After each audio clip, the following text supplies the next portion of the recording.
Assalamualaikum warahmatullahi wabarakatuh. Apa kabar hari ini teman-teman? Semoga selalu sehat dan tetap semangat. Baik teman-teman, hari ini kita akan belajar tema 4, subtema 1, yaitu tentang kewajiban dan hakku di rumah.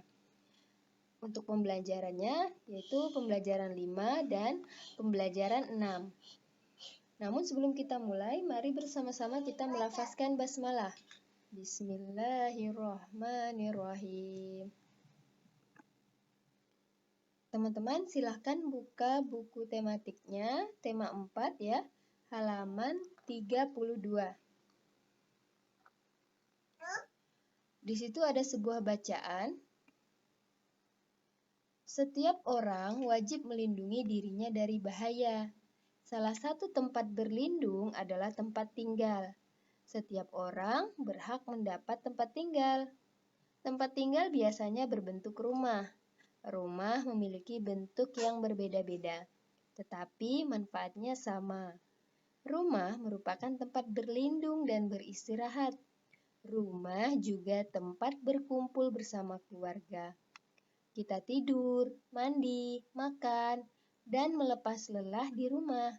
Kita juga belajar banyak hal di rumah. Udin dan Mutiara mengeluhkan rumah mereka yang bocor. Ibu menasihati mereka agar bersyukur atas semua yang dimiliki. Ibu menyarankan mereka agar melihat orang-orang yang lebih susah. Banyak anak yang tidak bisa memiliki rumah. Banyak anak yang tetap bahagia meski rumahnya banjir. Dengan bersyukur hati akan senang. Nah teman-teman, mari kita amati teks ini ya, yang sudah barusan kita baca. Kemudian kita coba garis bawahi kalimat yang menunjukkan saran. Nah, kira-kira yang mana ya? Nah, yang ini ya. Ya, sarannya adalah bersyukur atas semua yang dimiliki. Kemudian di sini juga ada ibu menyarankan. Nah, sudah jelas ya kata-katanya. Ibu menyarankan mereka agar melihat orang-orang yang lebih susah. Ya, jadi kita harus bersyukur ya. Sebaiknya kita harus bersyukur atas semua yang kita miliki. Karena banyak orang yang lebih susah daripada kita. Nah, ini adalah sarannya ya teman-teman ya. Teman-teman bisa menggarisbawahi kalimat saran yang ada di bukunya ya, halaman 32.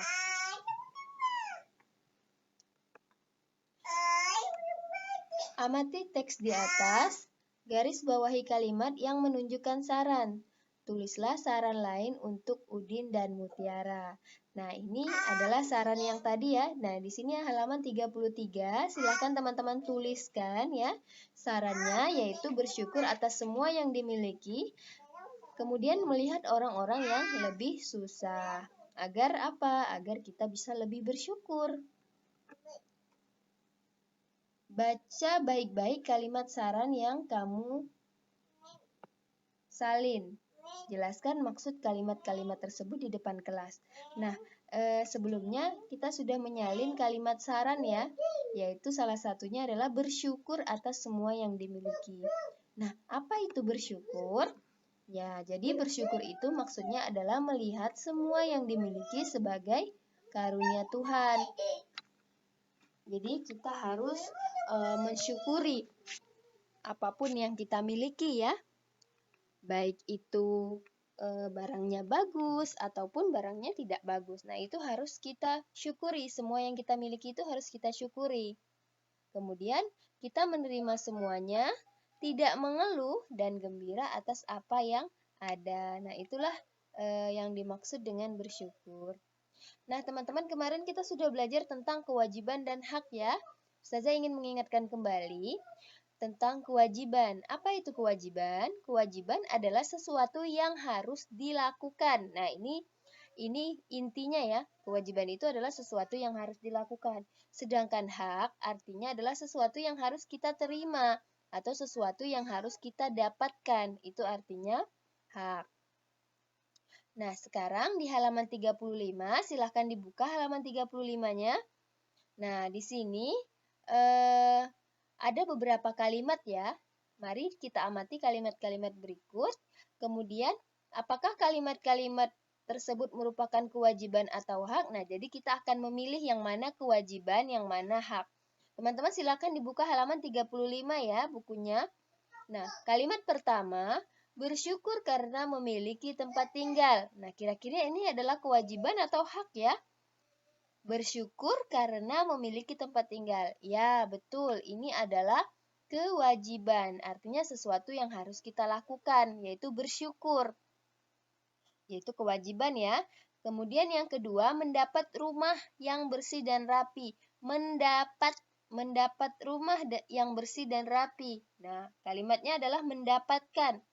Berarti sesuatu yang harus kita dapatkan ya, atau sesuatu yang harus kita terima. Berarti ini adalah hak. Berikutnya adalah bicara lembut dan sopan. Nah, ini sesuatu yang harus kita lakukan atau sesuatu yang harus kita dapatkan. Bicara lembut dan sopan. Nah, ini adalah sesuatu yang harus kita lakukan ya. Yaitu adalah kewajiban. Nomor 4, membantu merapikan dan menata rumah. Ini hak atau kewajiban? Merapikan dan menata rumah itu adalah kewajiban. Nah, teman-teman silahkan ditulis ya. Tadi halaman 35. Nomor 5, dicintai, dijaga, dilindungi, dan dihargai. Ini adalah hak ya, ini adalah hak anak ya. Nomor 6, saling mencintai, menjaga, melindungi, dan menghargai. Ini adalah kewajiban. Nomor 7, diperlakukan dengan lembut dan sopan. Nah, ini adalah hak ya teman-teman ya, karena setiap orang berhak diperlakukan dengan lembut dan sopan. Nomor 8, saling menolong dan memaafkan. Nah, ini adalah kita harus saling menolong dan saling memaafkan. Ini adalah sesuatu yang harus kita lakukan atau kewajiban. Nomor 9, mendapat tempat tinggal. Nah, mendapat tempat tinggal ini mendapat. Nah, sudah jelas di sini ada kata mendapat ya. Berarti ini adalah hak. Karena hak itu adalah sesuatu yang harus kita dapatkan. Menjaga kebersihan dan kerapian rumah. Nah, ini adalah kewajiban. Nah, berikutnya ini ada sebuah bacaan ya. Rumahku bersih dan nyaman. Rumah adalah rezeki dari Tuhan. Kita merasa nyaman ketika di rumah. Ibu menjadikan rumah terasa sejuk. Ayah menjadikan rumah terasa aman. Anak-anak menjadikan rumah terasa menyenangkan. Setiap anggota keluarga wajib menjaga tempat tinggal agar bersih. Tempat tinggal bersih membuat mereka nyaman. Tempat tinggal bersih juga mencegah mereka dari sakit. Bagaimana kita bisa mendapatkan tempat tinggal yang bersih? Nah, kira-kira seperti apa? Nah, teman-teman. Nah, di sini ada beberapa masalah ya. Ada beberapa masalah. Kemudian kita bisa sampaikan saran ya. Kita bisa sampaikan saran dari masalah-masalah ini. Masalah yang pertama. Lani ingin lantai rumahnya selalu bersih. Saat pulang sekolah, ia melihat lantai rumahnya kotor. Saran apa yang dapat kamu berikan kepada Lani?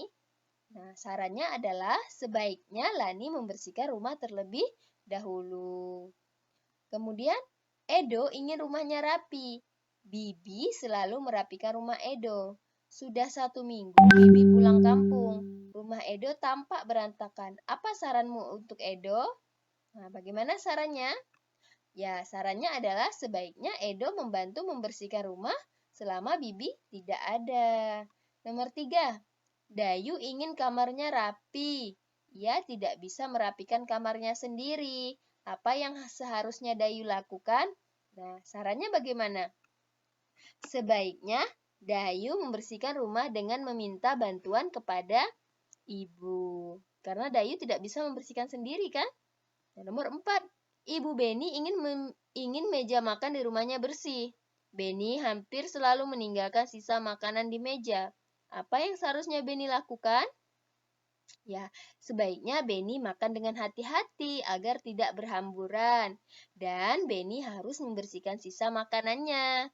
Nomor 5, Siti ingin rumah yang menyenangkan. Ia sedang bersedih.